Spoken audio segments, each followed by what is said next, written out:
श्रृंगार करे छलखिन तो एक आंख में काजल लागल तो दूसरा आंख बिना काजल के चल गई। देख के कपड़ा पहरे छलखिन तो पूरा कपड़ा नहीं पहरे। बंसी के आवाज सुनी को गोपी के दिल में ई उन्माद उठ गए कि सब बेहोश हो गए और सब अपना अपना घर से निकल पड़े। एहन अनेकों दिन अवसर एले कि सांझ के समय झुंड के झुंड गोपी सब यशोदा के सामने शिकायत करे छलखिन कि मैया यशोदा कन्हैया से कहो मुरहर रंधन समय माँ कुरु मुरली रवम। शाम के समय कन्हैया बंसी न बजाया करे। मैया यशोदा पूछती हैं इन गोपियों से कि यदि कन्हैया शाम के समय बंसी बजाता है तो तुम्हारा क्या बिगड़ता है। गोपियां कहती है अरे मैया बंसी की आवाज इतनी मीठी है, इतनी मिठास है उसमें कि जब हम रसोई बनाते रहते हैं सूखी लकड़ी भी गीली हो जाती है। सूखल लकड़ी में रस आ जाए छे मैया, आग मिझा जाए छे, धुआं धुआं हो जाए छे, रसोई नहीं बनी पबैया, बच्चा सब भूखले प्यासा सुत रहेगा। तै कन्हैया के कहियो कि सांझ के समय बंसी नहीं बजावे। आइयो वृंदावन में बंसी बजी छे, कन्हैया के रास आइयो हुई छे, लेकिन जिनका पर भगवान की कृपा है वह बंसी की आवाज सुनी छथिन। हमको रास के दर्शन हुई छे, बाकी सबके रास तो भगवान के दिव्य लीला है। भागवत के अंदर 10वें स्कंद में रास के वर्णन करके हैं सुखदेव जी। 5 अध्याय में 29 अध्याय से लेकर 33 अध्याय तक एक रास पंचाध्यायी के नाम से जानल जाए छे। 5 अध्याय में रास के वर्णन करके और महारास की कथा के भागवत कथा के आत्मा कहल गई है। ई भगवान की दिव्याति दिव्य लीला छन। रास में गोपी कृष्ण के मिलन हुई छन, जीवात्मा परमात्मा के मिलन भ जाइए, भक्त और भगवान के मिलन भ जाइए। रास में रस स्वरूप ब्रह्म प्रकट भ जाए। रसो वैसह रसे वेशः जल्लब्ध्वापमान आनंदो भवति तृप्तो भवति। रास की भागवत कथा में सबसे ज्यादा महत्व है। हम सब रास प्रसंग में चल रहे छी, सब गोपी घर से आपस में बात कर रहे छथिन। मोहना मुकुंद मोरा ललिता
कन्हैया की कही जाती स्वागतम भो महाभागा प्रिय किम करवाणि वह ब्रजस्य नामयम कश्चित ब्रूता गमन कर। ये महाभागा गोपियां संपूर्ण भागवत में दुइये जगह महाभाग शब्द के प्रयोग लिखे हैं भगवान अपना मुंह से। एक का मथुरा की ब्राह्मणी सब लिखीन तो उनको करकिन महाभागा आ गोपी सब लिखीन से महाभागा। ये भगवान के शरण में दुनिया त्याग के आब गेलो महाभाग की सब ठीक ठाक है यहाँ सब किया रात में न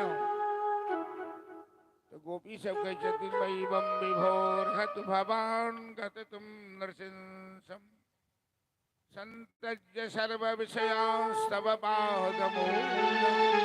श्याम सुंदर आहा तो बंसी में एक एक गोपी के नाम लोग पुकार लिए है।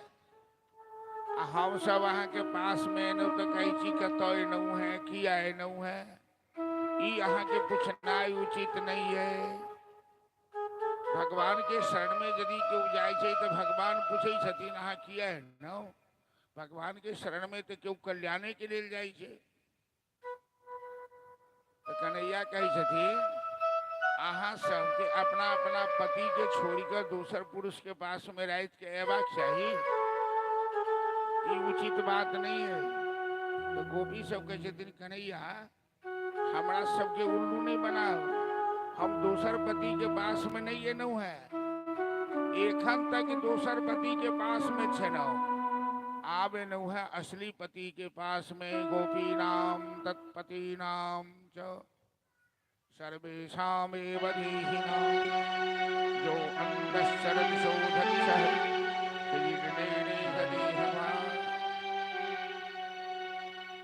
अर्थात रहस्य के बेसी हम सब नहीं चर्चा करी छी भगवान तो सबके पति के पति परम पति छथिन एमे स्त्री पुरुष के भावे नहीं छे। तै गोपी सब करकिन कन्हैया नकली के पास छनौ असली के पास आब दुनिया के पति नकली है जो मरी जा वाला है ऐसे बर को क्या बरना जो जन्म लिए मर जाए वरना गिरधर लाल को सदा सुहागिन रह जाए। मेरा बात पर इस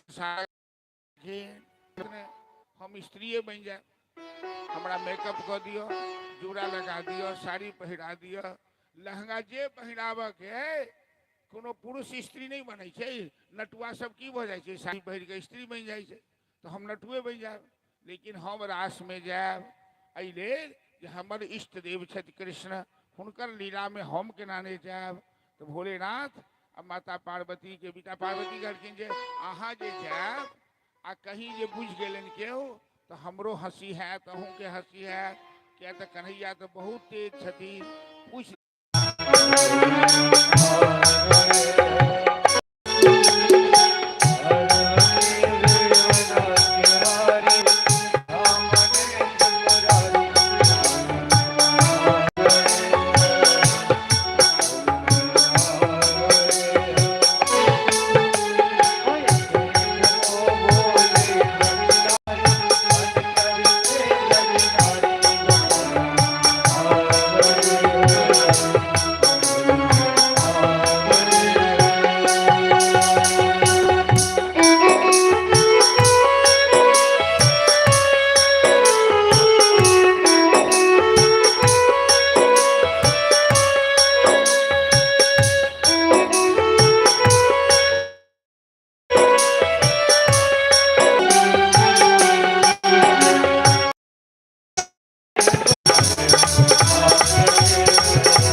देखा मोहन ने तो समझ गए इस राज को, ऐसी बजाई बंसी सुध बुध खोए भोलेनाथ। स्त्री पुरुष के चाल में अंतर होइ छै। पुरुष के दहिना पैर पहले उठे छै, स्त्री के बामा। भोलेनाथ के चाल देख के कन्हैया पकड़ लेलखिन। ई घूंघटा वाली के वो और नहीं, स्वयं महादेव छथि। एहन बंसी बजेलखिन कि महादेव बेहोश हो गेलखिन। सर से जे घूंघट रहन से हट गए, बाघम्बर दिखाए लगल। सर से सरक गई जब साड़ी, तो साड़ी हट गए, जो मेकअप के नहीं चला है। मुस्काए गिरधारी, कन्हैया हंस लगलखिन। भोलेनाथ अहाँ के चोरी पकड़ल गेल, अहाँ के दंड भेटत। महादेव कहलखिन सरकार जे दंड कर के से कर लियो, हम तो हाजिर छी। कहलखिन अहाँ के गोपेश्वर नाथ महादेव बन क ब्रजमंडल में वृंदावन में स्थापित हुआ पड़त। कहलखिन एवमस्तु। वृंदावन में कन्हैया के अलावा दुइटा देवता के प्रतिष्ठा है, या तो गोपेश्वर नाथ महादेव के या कात्यायनी भगवती की, बाकी कन्हैया के राज है। आइयो महादेव वृंदावन में गोपेश्वर नाथ महादेव बनकर गोपी के भेष में विराजमान छथि। 6 महीना के रात भेले, 6 महीना सूर्योदय नहीं भेल। रास मंडल में रास चलल। नारद जी स्त्री बनी कोई मेला, देवता जे एला से स्त्री बनिकर पुरुष के प्रवेश नहीं भेले। चलू एक और भजन, और इनके बाद हम सब आरती में चलब। आई काली कथा के विश्राम दिवस है। काली रुक्मिणी सुदामा कृष्ण के झांकी के दर्शन करब, और प्रातः काल पूजा के बाद हवन वाला काज कालिए हेतै। कथा के विसर्जन काल एहि बेर में हम सब विसर्जन में रहब। तैं संपूर्ण गामवासी से जे एहिठन छी सब आदमी से आग्रह है कि अंत भला तो सब भला, अंतिम दिन कथा में अवश्य आबी और काली सुदामा जी के झांकी के दर्शन करब। अंतिम दिन की कथा कृष्ण सुदामा मिलन के कथा आदि मार्मिक उद्धव गोपी संवाद की कथा, मार्मिक कथा से श्रवण करब। एकटा और आई भजन के बाद हम सब चलब आरती में, और बिना प्रसाद लेने आरती लेने के आदमी निजा आग्रह है। चलो एकटा भजन और सुंदर गोपी सबके रास मंडल में मानो तो देव नहीं, भाव से मानवे तो भागवत कथा के माध्यम से वही रास मंडल में हम सब उपस्थित थी। भगवान की सबसे दिव्य लीला है, हम सब पुण्य के भागी बन रहा छी, और हमरो सबके भगवान अवश्य कतौ देख रहा है, कतौ सुन रहा है। सत्संग में समय दिला से, सत्संग में भाग लेला से वो कखनो व्यर्थ नहीं जाए, वो समय बतावे है। तो हम सब भाग्यशाली जरूर छी। चलो एक और भजन, उसके बाद आरती। हेलो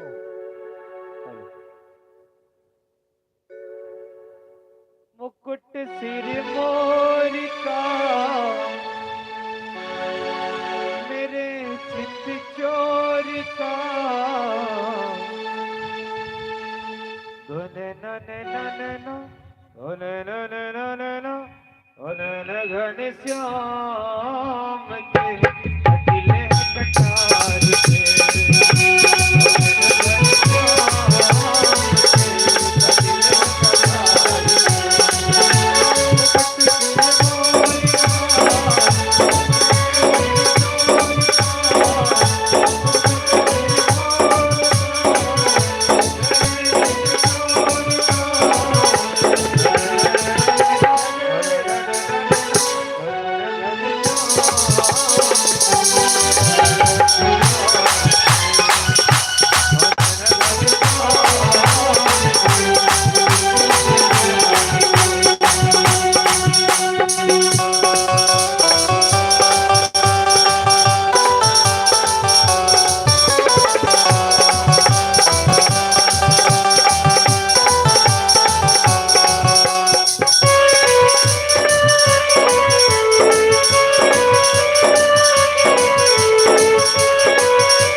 राधे